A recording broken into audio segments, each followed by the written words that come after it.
Bugun men sizlar bilan juda muhim masalani gaplashaman. Kimning pensiyasi oshmaydi?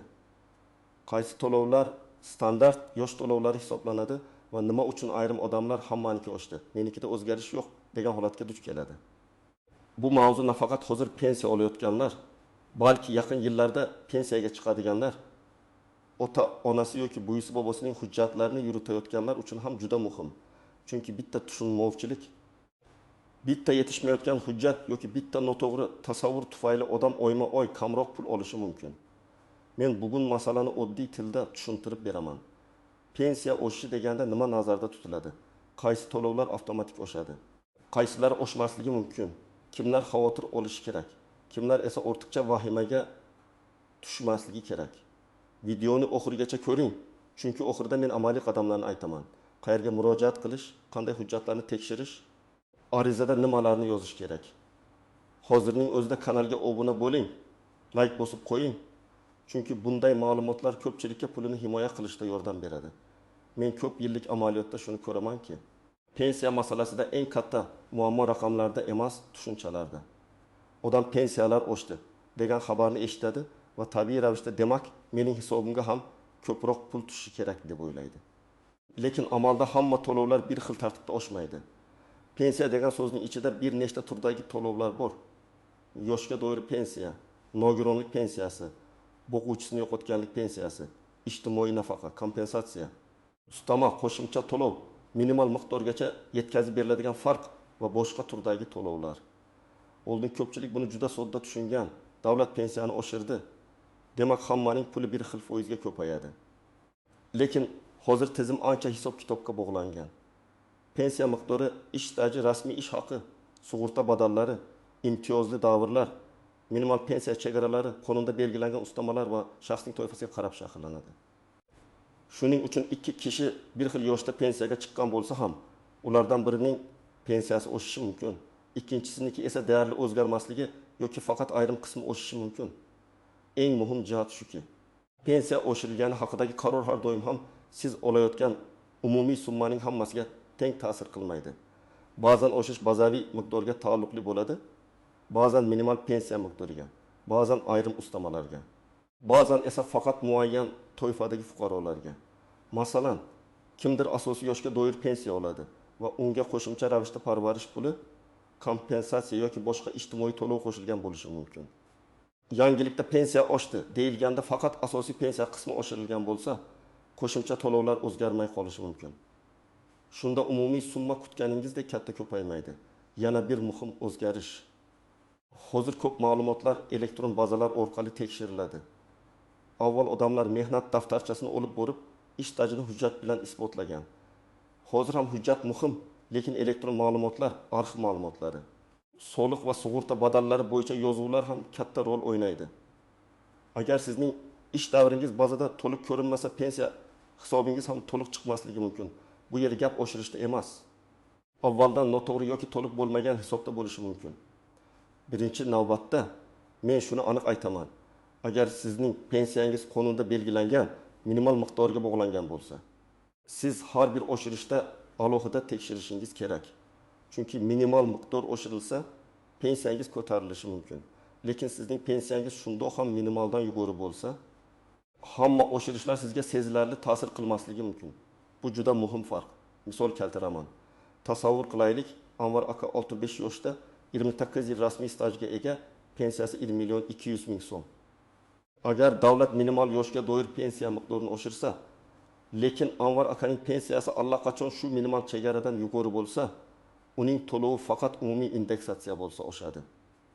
Agar qaror faqat minimal pensiyani ko'tarishga qaratilgan bo'lsa, Anvar aka nega menikiga qo'shilmadi deb hayron bo'lishi mumkin. Sababi uning pensiyasi minimal to'lov emas, hisoblangan pensiya. Ikkinchi misol, Mahbuba opa 60 yoshda. Ish staji kam, rasmiy ishlagan yillari 8 yil atrofida, qolgan davrda uy bekasi bo'lgan.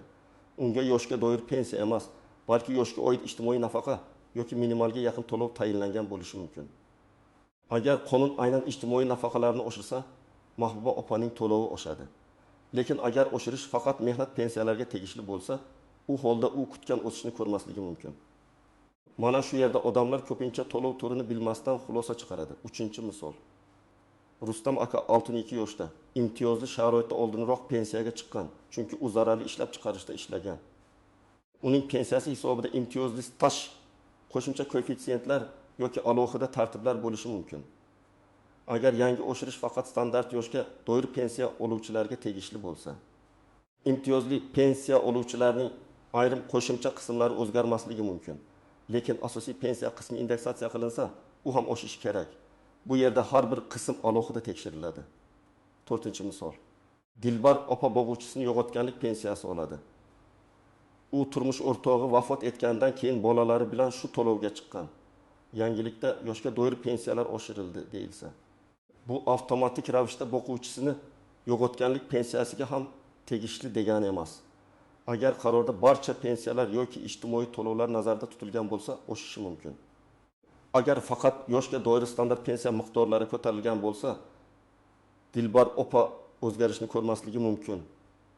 Shuning uchun men doim aytaman, yangilikdagi bitta jumlaga qarab emas, to'lovingiz turi bo'yicha tekshirish kerak.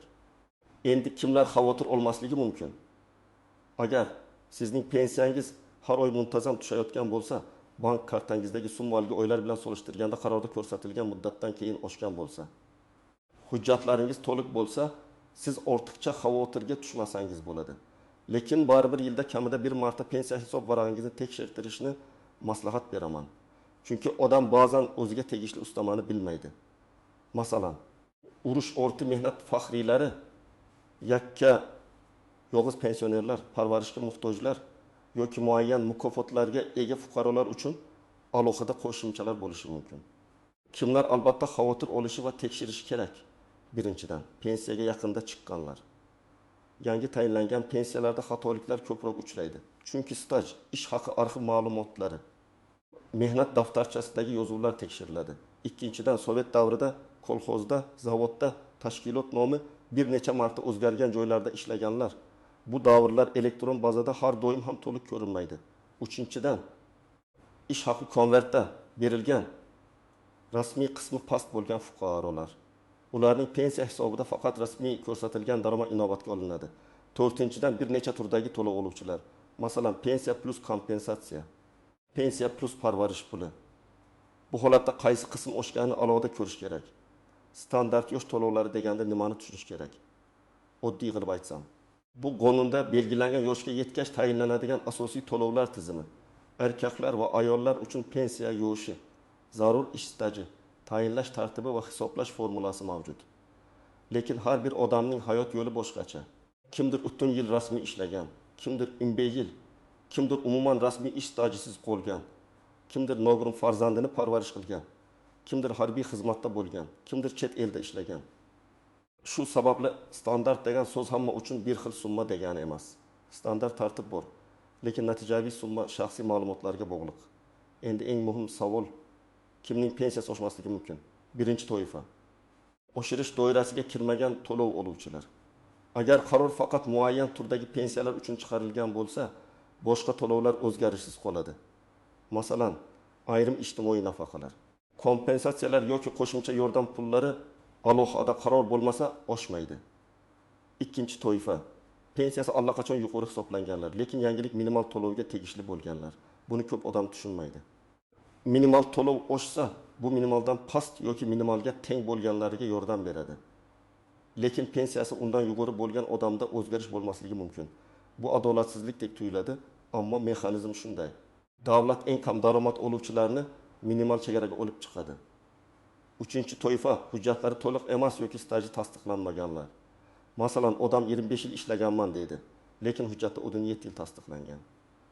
Pensiya hisobida faqat 17 yil hisobga olingan bo'lsa, keyingi oshirish ham o'sha hisoblangan bazaga nisbatan bo'ladi. U odam, men 25 yil ishlaganman, nega kam olayapman deydi. Men bunday holatda birinchi navbatda arxivga murojaat qilishni, eski ish joyining huquqiy vorisini topishni, mehnat daftarchasidagi yozuvlarni tekshirtirishni maslahat beraman. 4-toifa, rasmiy ish haqi past bo'lganlar. Pensiya hisobida ko'pincha odamning real topgan puli emas, rasmiy hujjatlarda ko'rsatilgan ish haqi ko'rinadi. Agar fuqaro yillar davomida 3 million so'm ishlab, hujjatda 20 million so'm ko'rsatilgan bo'lsa, pensiya ham pastroq hisoblanadi. Keyin pensiya oshirilganda ham past bazadan oshadi. Bu juda ochiq haqiqat, lekin pensiya tizimida rasmiylik hal qiluvchi ahamiyatga ega. 5-nozik jihat.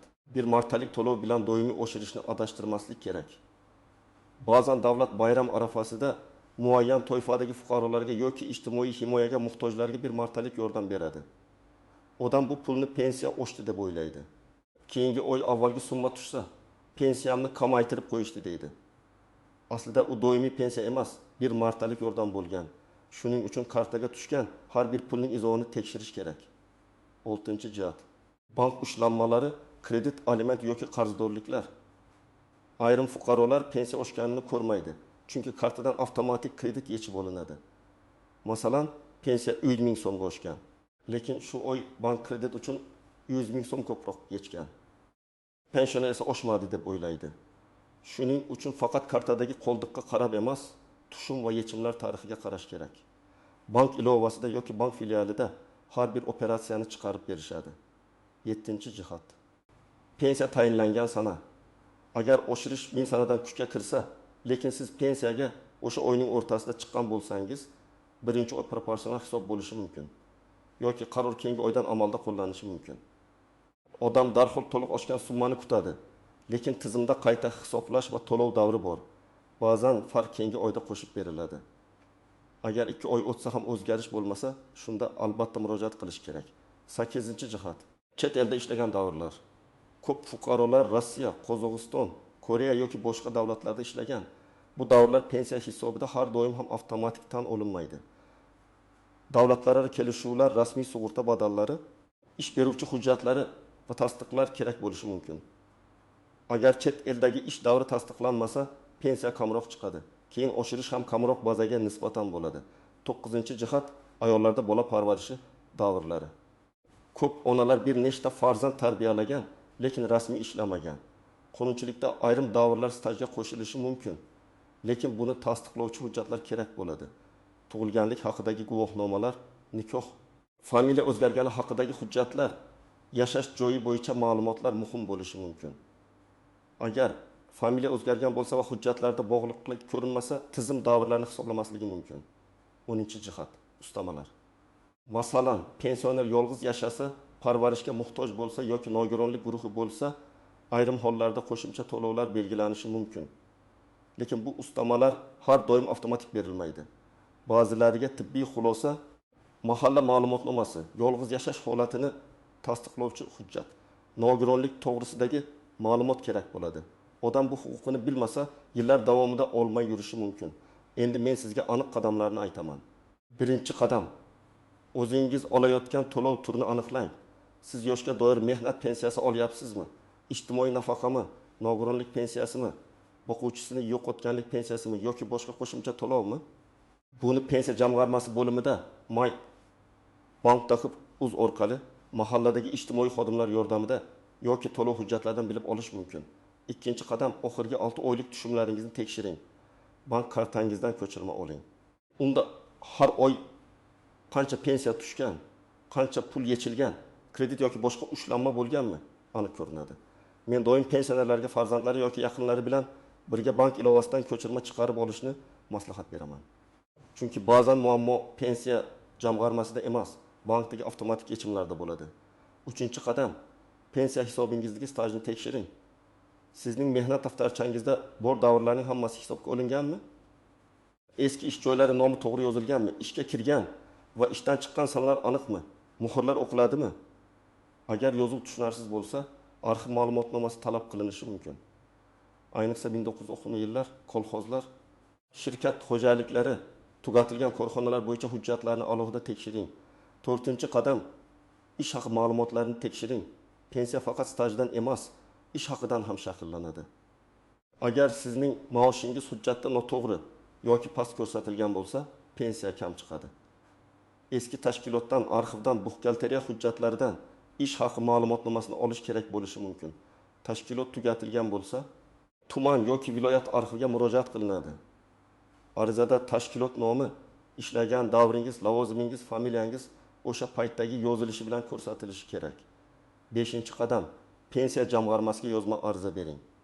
Og'zaki so'rab chiqib ketish yetarli emas. Arizada shunday mazmun bo'lishi mumkin: menga tayinlangan pensiya miqdorini qayta tekshirib berishingizni. Ish stajim va ish haqi ma'lumotlarim to'liq hisobga olinmaganini yozma ravishda ma'lum qilishingizni so'rayman. Agar siz aynan oshirishdan keyin pensiyangiz o'zgarmaganini ko'rsangiz. Arizada so'nggi oshirish bo'yicha qayta hisoblash menga tatbiq etilmaganini tushuntirib berishingizni so'rayman deb yozing. 6-qadam. Hujjatlar nusxasini tayyorlang. Pasport yoki ID karta, pensiya guvohnomasi, mehnat daftarchasi, ish haqi ma'lumotnomalari, arxiv javoblari, tug'ilganlik guvohnomalari, nikoh yoki familiya o'zgarishi haqidagi hujjatlar, nogironlik bo'yicha tibbiy ma'lumotlar, bank ko'chirmalari kerak bo'lishi mumkin. Hujjat topshirganda albatta qabul qilinganligi haqida belgi yoki ro'yxat raqamini oling. Bu keyin javob talab qilish uchun kerak bo'ladi. 7-qadam. Agar javob sizni qoniqtirmasa, yuqori turuvchi idoraga murojaat qiling. Avval tuman yoki shahar bo'limiga murojaat qilinadi, keyin viloyat boshqarmasi, undan keyin tegishli vazirlik yoki prezident virtual qabulxonasi orqali murojaat yuborish mumkin. Lekin murojaatda hissiyot emas, faktlar bo'lishi kerak. Masalan, men 1995 yildan 1995 yilgacha falon korxonada ishlaganman. Mehnat daftarchamda yozuv bor, lekin pensiya hisobida bu davr ko'rinmayapti deb aniq yozing. Shunda masalani tekshirish osonlashadi. 8-qadam. O'z haqqingizni bilib, lekin xotirjam harakat qiling. Pensiya tizimida qayta hisoblashlar vaqt olishi mumkin. Arxiv so'rov bir kunda hal bo'lmaydi. Tashkilot tugatilgan bo'lsa, hujjat topish qiyin bo'lishi mumkin. Lekin agar hujjat topilsa va sizning foydangizga yangi ma'lumot tasdiqlansa, pensiya qayta hisoblanishi mumkin. Ayrim holatlarda o'tgan davr uchun farq ham to'lab berilishi mumkin. Lekin bu alohida tartib va muddatlarga bog'liq. Men yana bir amaliy maslahat beraman. Pensiyaga chiqishga hali 2-3 yil bo'lsa ham hozirdan hujjatlarni yig'ing. Ko'pchilik pensiya yoshiga yetganda yurishni boshlaydi. Bu paytda arxidan javob kutish, eski tashkilotni topish, familiya o'zgarishlarini isbotlash qiyin bo'ladi. Agar siz hozirdan mehnat daftarchangizni, elektron stajingizni, soliq va ish haqi ma'lumotlarini tekshirsangiz, pensiyaga chiqqaningizda kamroq muammo bo'ladi.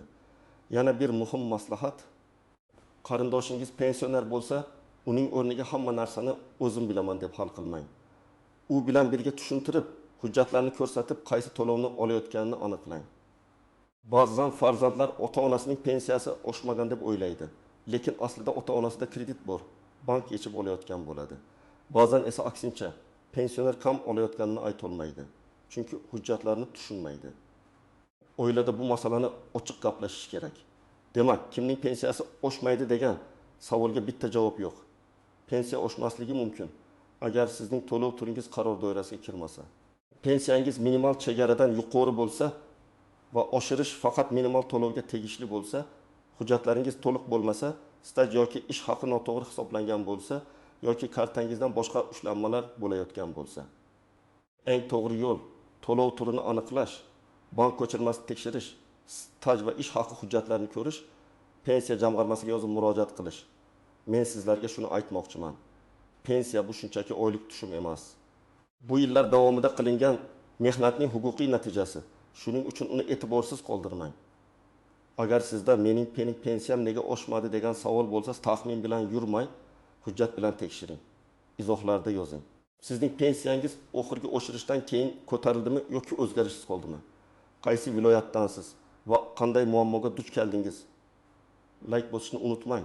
Kanalga obuna bo'ling. Chunki men keyingi videolarda pensiya hisoblash, stajni tasdiqlash va qo'shimcha ustamalar bo'yicha yana aniq misollar bilan tushuntirib beraman.